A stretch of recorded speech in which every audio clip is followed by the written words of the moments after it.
Piotr Ilich Tchaikovsky nació en Votkinsk y falleció en San Petersburgo con 53 años. Su padre era un teniente coronel ucraniano que trabajaba como ingeniero de minas del Estado y su madre era descendiente de franceses y fue la segunda de las 3 esposas que tuvo su padre. Tuvo 6 hermanos. Piotr fue el segundo. Con 3 añitos, sus padres contrataron a una niñera francesa y con 5 años, el niño ya recibía lecciones de piano, pero también se le daban bien los idiomas. Con 6 chapurreaba francés y alemán, y con 7 su hermana Zinaida se metía con él porque escribía versos en francés. Además, Piotr era un chico muy sensible y la fama de ser una persona de lágrima fácil le acompañó toda su vida. Con una decena de años y con el crío leyendo pentagramas mejor que el profesor, la familia decide que ya está bien de perder el tiempo con la musiquita y con las tonterías y lo mandan junto a su hermano a la Escuela Imperial de Jurisprudencia de San Petersburgo, una institución que preparaba a futuros funcionarios. La escuela estaba a 1300 kilómetros de su casa y el niño se agarraba a la falda de su madre como si no hubiera un mañana. Tras la espera de 2 años para el ingreso, se pasó 7 más estudiando, así que sale de allí con 19 añazos después de pasar 9 años un poquito harto del sitio y con un título de consejero titular, que viene a ser el rango más bajo como funcionario, aunque luego ascendió, ligeramente, a asistente superior. Bueno, un pequeño y necesario inciso. Con 14 años, mientras estaba estudiando en Quintilechilandia, su madre fallece por una epidemia de cólera, enfermedad habitual en la época y causa por la que había que hervir el agua del grifo antes de usarla. Lo que no sabemos es si lo hizo acaso hecho, vamos, si fue un despiste o un suicidio. Algunos autores sostienen que la muerte de su madre contribuyó a que el compositor saliese del armario, pero la verdad es que la homosexualidad de Piotr ya le venía de serie, y esto le atormentó durante toda su vida. Pero en fin, ruso y homosexual hace casi 200 años, bien lo que se dice bien, no lo pasó. Tchaikovsky llamaba Z a su homosexualidad, como demuestran estos textos suyos, por ejemplo. Se sabe también que hablaba abiertamente de su sexualidad en algunas cartas, que fueron censuradas en su momento por los soviéticos, y que su hermano Modest también era Z. Piotr tuvo relaciones con, entre otros, su criado y con su propio sobrino. Según sus biógrafos e historiadores, pues cada uno dice una cosa. Holden dice que fue una inhibición severa e inconsciente de sus sentimientos sexuales. Poznansky, que no sufrió ningún daño psicológico grave. Y Wiley concluye que no se sentía culpable del todo, pero le molestaba el qué dirán, en especial de su familia. Con 19 años, consigue una plaza de funcionario como asistente superior y con 21 asiste a clases de teoría musical en la Sociedad Musical Rusa, impartidas por Nikolai Zaremba. Al año siguiente, ingresa en el Conservatorio de San Petersburgo y recibe clases de Anton Rubinstein. Pero como él mismo dijo, no dejaré mi puesto en el ministerio hasta que no esté bastante seguro de estar destinado a ser músico en vez de funcionario. La plaza es la plaza, y la pasta es la pasta, que malgastaba el dinero en alcohol, fiestas y No, mujeres no. El tema es que se le acercaban muchas féminas, porque el muchacho tenía un polvo atractivo importante. Una de las chicas que no paraba de tirar en los tejos fue Vera Davidova, hermana de su cuñado, quien le dijo: «Me parece que Vera se está enamorando de ti». Y él contestó: «Si eso fuera cierto, no sabes cómo me desagradaría». Cuando tiene 23 años, deja la plaza de funcionario y se pone a estudiar en el conservatorio, graduándose 2 años después. Era el alumno más conocido de Rubinstein, y César Cui se cachondeaba de él. César era integrante del Grupo de los Cinco, grupo de compositores rusos formado a mediados del siglo XIX. Con 29 conoce a Mili Balakirev, máximo representante de este grupo de rusos, y compone la fantasía obertura Romeo y Julieta, su primera obra maestra. Nunca intimó demasiado con el Grupo de los Cinco, pero oye, Rubinstein le ofreció un puesto como profesor en el Conservatorio de Moscú, y ni tan mal. De esta época encontramos la sinfonía Pequeña Rusia o el ballet El lago de los cisnes. Tenemos que volver al problema Z, porque los rumores corrían más que... No voy a hacer ningún chiste. Para que la gente, y sobre todo su familia, dejase de rumorear, Piotr creía que lo mejor que podía hacer era casarse. 1876 es el año de las 2 mujeres importantes de la vida del compositor. Por un lado, Nadja, viuda de von Meck, ingeniero fundador de la empresa nacional de ferrocarriles rusos y que le había dejado tras su muerte muchos billetes y 11 hijos. Esta mujer realmente no quería un contacto físico con Piotr. Ella tenía 9 años más que él y lo trataba como si fuese un amor platónico con el que solo se comunicaba por cartas. Y le pasó una pensión de 6.000 rublos al año durante 14 años, cuando ella le dijo que estaba en bancarrota.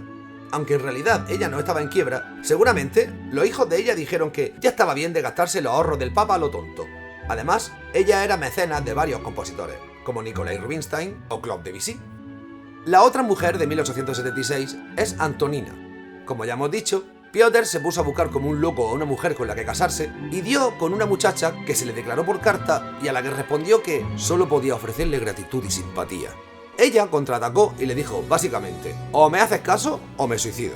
Él quedó con ella y le dijo que no le amaba, pero que sería un amigo agradable y fiel, y que ahora que ella ya sabía que no le amaba, le preguntó que si todavía quería casarse con él. ¡Ole! Pues ella le dijo que sí, que pa'lante, que vamos, que nos casamos. Y Piotr fue volando a decirle a su padre de 82 años: papá, que me caso, que no soy gay. El matrimonio, como supondrá, fue un fracaso de tal calibre que a los 5 días de casarse y estando de viaje de novio, escribió a su hermano Modest: mi esposa se ha vuelto físicamente repugnante para mí. Él no quería contacto con ella, y ella quería contacto con él y con todo. Así que Tchaikovsky le confiesa por carta a la viuda von Meck que, madre mía, que qué asco de matrimonio, que me voy a separar porque no la soporto. Y ella, encantadísima de la vida, le contestó: dudo que jamás pueda usted llegar a saber lo celosa que me sentí, a pesar de no existir entre nosotros un contacto personal. Fui absolutamente feliz cuando me enteré de que usted era desgraciado con ella. En su 40 aniversario, recibe un encargo del zar Alejandro I, que quería conmemorar el 25 aniversario de la coronación de Alejandro II y la derrota de Napoleón en 1812, construyendo la Catedral de Cristo Salvador de Moscú. Así que Piotr se puso a componer la obertura en 1812, que era, según él, demasiado fuerte y ruidosa, pero la escribí sin un cálido sentimiento de amor. Joder, con los cañones no se me oye. Por tanto, no tendrá ningún mérito artístico.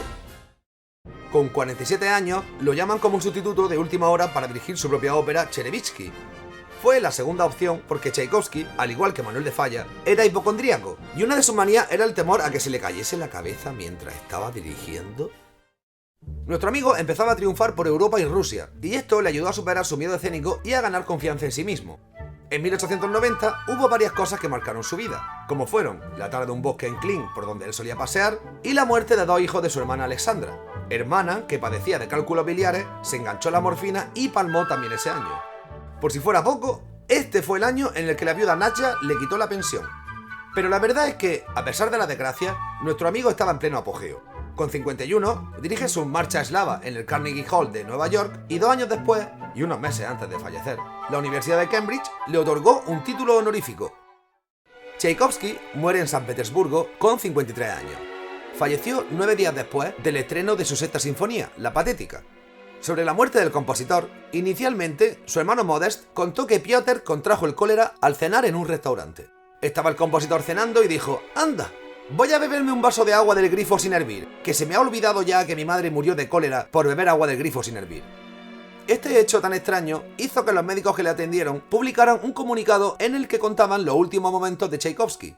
Reconocieron el cólera desde el primer momento en que se presentó con una gastroenteritis, y que ésta derivó en una insuficiencia renal.